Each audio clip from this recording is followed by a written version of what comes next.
ಅಖಾಡ big fight ವಿಶೇಷ ನಾನು ಮತ್ತೆ ಮುಂದುವರಿಸ್ತಾ ಇದ್ದೀನಿ. ಒಂದು ಕಡೆ ಛಲವಾದಿ ಅವರು ಮಾತಾಡಿ ಆಯಿತು, ಇನ್ನೊಂದು ಕಡೆಯಲ್ಲಿ ಡಿ ಕೆ ಶಿವಕುಮಾರ್ ಅವರು ಮಾತಾಡಿ ಆಯಿತು. ಸಿ ಎಂ ಇಲ್ಲಿವರೆಗೂ ಇದೇ ವಿಚಾರಕ್ಕೆ ಸಂಬಂಧಪಟ್ಟಂತೆ ಬಹಿರಂಗವಾಗಿ ಕ್ಲಾರಿಟಿ ಕೊಟ್ಟಂತೆ ಕಾಣಿಸ್ತಾ ಇಲ್ಲ. ವೆಯ್ಟ್ ಮಾಡೋಣ, ನೀವು ಸದನದಲ್ಲಾದರೂ ವೆಯ್ಟ್ ಅವ್ರು ಮಾತಾಡಬಹುದು ಅಂತ ನಿರೀಕ್ಷೆ ಇದೆ. ಅದೊಂದು ಕಡೆ ಇರಲಿ.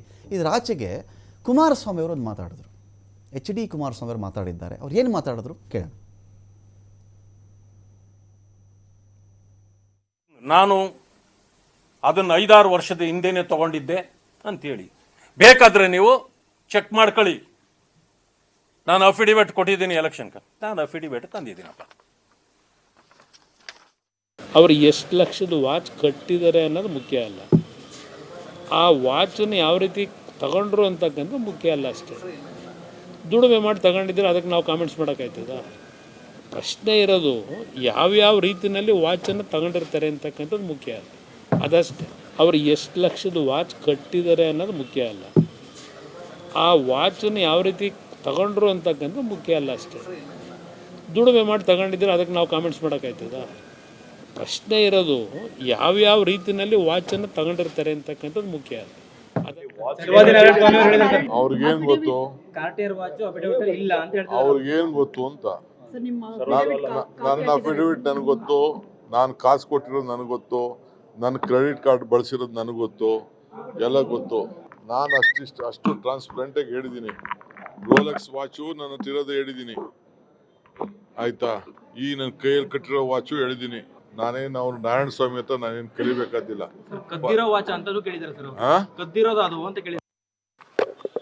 ಅವ್ರು ನಾರಾಯಣ ಸ್ವಾಮಿಗೆ ಪಾಪ ಇನ್ನ ಎಕ್ಸ್ಪೀರಿಯನ್ಸ್ ಇಲ್ಲ. ನಾನು ಲೋಕಾಯುಕ್ತಾಗೆ ಎಲ್ಲೆಲ್ಲಿ ಫೈಲ್ ಮಾಡಬೇಕು ಎಲ್ಲ ಫೈಲ್ ಮಾಡಿದ್ದೀನಿ, ಅರ್ಥ ಆಯ್ತಾ? ನನ್ನ ವಾಚ್ ಇಲ್ಲೇ ಇದೆ, ನನ್ನ ನಂಬರು ಇದೆ, ಅದಕ್ಕೆ ನಂಬರು ಇರ್ತದೆ. ನಾನೇನಾದ್ರು ಸುಳ್ಳು ಮಾಡಿದರೆ ಇವತ್ತೇ ನಾನು ರಿಸೈನ್ ಮಾಡ್ತೀನಿ, ಇಲ್ಲ ಅವ್ರು ರಿಸೈನ್ ಮಾಡ್ತಾರಾ? ಒಂದು ಬೇಸಿಕ್ ಕಾಮನ್ ಸೆನ್ಸ್ ಇರಬೇಕು. ಏನಾರು ಮಾತಾಡ್ಬೇಕಾದ್ರೆ ಬರೀ ಪಬ್ಲಿಸಿಟಿಗೆ ಮಾತಾಡೋದಲ್ಲ. ನಾನು ಅವ್ರಿಗಿನ್ನ ಜಾಸ್ತಿ ರೆಸ್ಪಾನ್ಸಿಬಿಲಿಟಿಯಿಂದ. ಈಗ ದಿನೇಶ್ ಹೇರೋಹಳ್ಳಿ ಅವರೇ, ಸದನದಲ್ಲಿ ಮೊದಲನೇ ದಿನವೇ ಸಂತಾಪ ದಿನ ಇರುತ್ತೆ, ಬಿಟ್ಬಿಡಿ ಅದನ್ನು. ಸೆಕೆಂಡ್ ಡೇ ಸದನದಲ್ಲಿ ಇಬ್ಬರಲ್ಲೊಬ್ಬರು ರಿಸೈನ್ ಮಾಡಬೇಕಾಗತ್ತೆ. ಇಬ್ಬರಲ್ಲೊಬ್ಬರು ಒಂದು ಅವಕಾಶ ಪ್ರತಿಪಕ್ಷಗಳಿಗಿರೋದೇನು, ಡಿ ಕೆ ಶಿವಕುಮಾರ್ ಕೈಲಿ ರಾಜೀನಾಮೆ ತೊಗೊಳ್ಳೋದು, ಇಲ್ವಾ ಛಲವಾದಿ ನಾರಾಯಣ ಸ್ವಾಮಿ ರಿಸೈನ್ ಮಾಡಬೇಕು. ಯಾರು ರಿಸೈನ್ ಮಾಡ್ತಾರೆ ಇದ್ರಲ್ಲಿ? ಹಂಗಾದರೆ ಇನ್ನೊಂದು 2 ದಿನ ಟೈಮ್ ಇದೆ ನೋಡಿ. ಈಗ ಡಿ ಕೆ ಶಿವಕುಮಾರ್ ಅವರು ಚಾಲೆಂಜ್ ಹಾಕಿದ್ದಾರೆ, ಪ್ರೂವ್ ಮಾಡಿಬಿಡಿ ಇದನ್ನು ಅಂತ, ಪ್ರೂವ್ ಮಾಡಿ ಅಂತ.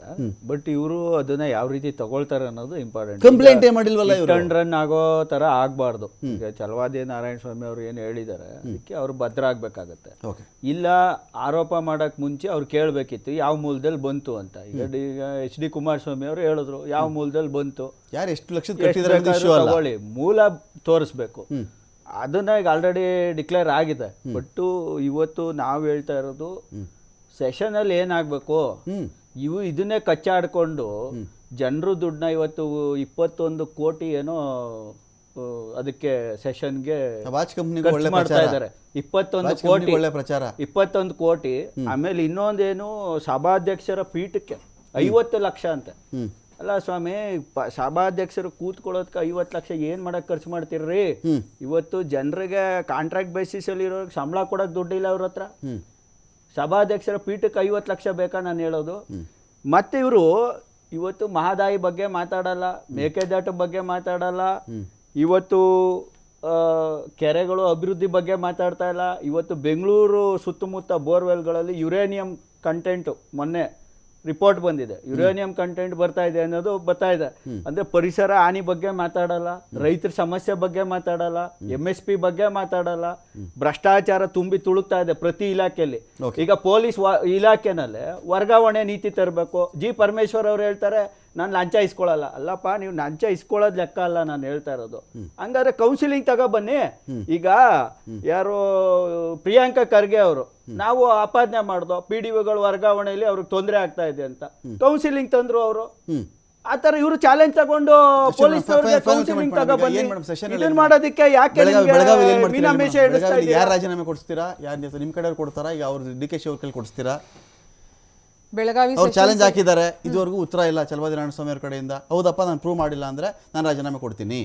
ಅವ್ರು ಪ್ರೂವ್ ಮಾಡಿಬಿಡ್ಲಿ, ಪ್ರೂವ್ ಮಾಡೋದು ನಾನು ರಾಜೀನಾಮೆ ಕೊಡ್ತೀನಿ ಅಂತ ಇವ್ರು ಹೇಳ್ತಿದ್ದಾರೆ. ಈಗ ಏನು ನಿಮ್ಮ ಪಾರ್ಟಿ ಸ್ಟ್ಯಾಂಡ್ ಏನು ಅಂತ? ನಮ್ಮ ಪಾರ್ಟಿ ಸ್ಟ್ಯಾಂಡ್ ಇಷ್ಟೇ, ಅಕೌಂಟಬಿಲಿಟಿ ಇರಬೇಕು. ನಾವು ಏನು ನಾಯಕರು ಇವತ್ತು ತೀರ್ಮಾನ ಮಾಡ್ತಾರೆ ನಾಳೆ ಅಷ್ಟೊತ್ತಿಗೆ ಅದ್ರ ಪ್ರಕಾರ ನಾವು ಕಂಪ್ಲೇಂಟ್ ಕೊಡೋದು. ಇನ್ನೂ ಏನು ತೀರ್ಮಾನವೇ ಆಗಿಲ್ವಾ ಮೇಡಮ್? ಇನ್ನು ಏನು ಮಾಡಬೇಕು ಅಂತಾನೆ ಕ್ಲಾರಿಟಿ ಇಲ್ಲ ನಿಮಗೆ ನಾಯಕರು ಇನ್ನೂ. ಏನ್ ಮಾಡ್ತಾರೆ ಅದನ್ನ ಮಾಡ್ತೀವಿ. ನಾನಿವಾಗ ನಾನು ಹೇಳಕ್ಕಾಗಲ್ಲ. ನಾಯಕರು ಏನ್ ಮಾಡ್ತಾರೆ ತೀರ್ಮಾನ ಅದನ್ನ ಇಷ್ಟೊತ್ತಿಗೆ ನಾನು ಹೇಳ್ಬೇಕಾಗತ್ತೆ. ಸೋಮವಾರದಿಂದ ಶುರು ಆಗುತ್ತೆ ಖಂಡಿತ ಇನ್ನು. ಹೌದು, ಖಂಡಿತ ನಾವು ಇದನ್ನ ತಗೊಳ್ತೇವೆ. ಇದಕ್ಕೊಂದು ತಾರ್ಕಿಕ ಅಂತ್ಯ ಕಾಣಿಸ್ತೇವೆ. ಅಲ್ಲ, ಲಾಭ ಬಂದ್ರೆ ಪಾರ್ಟಿ ಲಾಭ ತಗೋಬೇಡಿ, ರಾಜೀನಾಮೆ ಕೊಟ್ಬಿಟ್ಟು ಬರೀ ಚಲವಾದಿ ನಾರಾಯಣಸ್ವಾಮಿ ಮೇಲೆ ಹಾಕ್ಬಿಡಿ ನೀವು. ಖಂಡಿತ ಹಂಗ ಇಲ್ಲ. ನಾವು ಕಾಂಗ್ರೆಸ್ನವ್ರ ತರ ಅಲ್ಲ, ಆಯ್ತಾ? ಜನರಿಗೆ ಸತ್ಯ ಗೊತ್ತಾಗ್ಬೇಕು, ಅಪೋಸಿಷನ್ ಪಾರ್ಟಿಗೆ ಸತ್ಯ ಗೊತ್ತಾಗ್ಬೇಕು. ಇಷ್ಟು ಇದ್ರ ಜೊತೆಗೆ 9ನೇ ತಾರೀಕು ನಮ್ಮ ರಾಜ್ಯಾಧ್ಯಕ್ಷರು ಆಲ್ರೆಡಿ ಹೇಳಿರೋ ಹಾಗೆ ನಾವೊಂದು ಬೃಹತ್ ಪ್ರತಿಭಟನೆ ನಾವು ವಾಚ್ಗೆ ವಾಚ್ ವಿಷಯಕ್ಕಲ್ಲ, ರೈತರ ಹೋರಾಟದ ಒಂದು ತಿಳಿಸ್ಬೇಕು, ಒಂದು ಮೆಸೇಜ್ ಕೊಡ್ಬೇಕು, ಸ್ವಲ್ಪ ಬಿಸಿ ಮುಟ್ಟಿಸ್ಬೇಕು ಅನ್ನೋ ಇದರಲ್ಲಿ ನಾವು ಉಗ್ರ ಪ್ರತಿಭಟನೆ ಮಾಡ್ತಾ ಇದ್ದೇವೆ, ಹೋರಾಟ ಕೂಡ ಮಾಡ್ತಾ ಇದ್ದೇವೆ. ಸಾಕಷ್ಟು ಜ್ವಲಂತ ಸಮಸ್ಯೆಗಳು ಏನಿದೆ, starting from the home department, ಕಾನೂನು ಸುವ್ಯವಸ್ಥೆಯಿಂದ ಮಹಿಳಾ ಸುರಕ್ಷತೆವರೆಗೂ, ಅತಿಥಿ ಉಪನ್ಯಾಸಕರವರೆಗೂ ಎಲ್ಲದನ್ನ ಸರ್ಕಾರಕ್ಕೆ ಬಿಸಿ ಮುಟ್ಸಕ್ಕೆ ರೆಡಿಯಾಗಿದ್ದೇವೆ. Thank you Ashwini madam, thank you doctor Dinesh Sheravalli ಅವರೇ, ಥ್ಯಾಂಕ್ ಯು ರಘು ದೊಡ್ಡೇರಿ ಅವರೇ.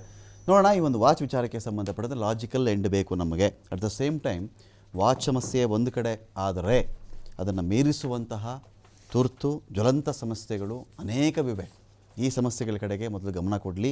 ಈ ಬಾರಿಯ ಸದನ ಅಥವಾ ಅಧಿವೇಶನ ಈ ಒಂದು ಕಾರ್ಟಿಯರ್ ವಾಚ್ನ ಸಮಯ ನುಂಗು ಹಾಕ್ತಾ ಇರಲಿ. ಕಾರ್ಟಿಯರ್ ವಾಚು ಈ ಬಾರಿಯ ಸದನದ ಸಮಯವನ್ನು ನುಂಗು ಹಾಕದೇ ಇರಲಿ. ಬೇರೆ ವಿಚಾರಗಳು ಕೂಡ ಸಾಕಷ್ಟು ಚರ್ಚೆಗೆ ಬಂದು ಆ ಮೂಲಕ ಜನತೆಗೆ ಒಳ್ಳೆಯದಾಗಲಿ ಅಂತ ಹೇಳ್ತಾ ಡಿಬೇಟ್ ಮುಗಿಸ್ತಾ ಇದ್ದೀನಿ.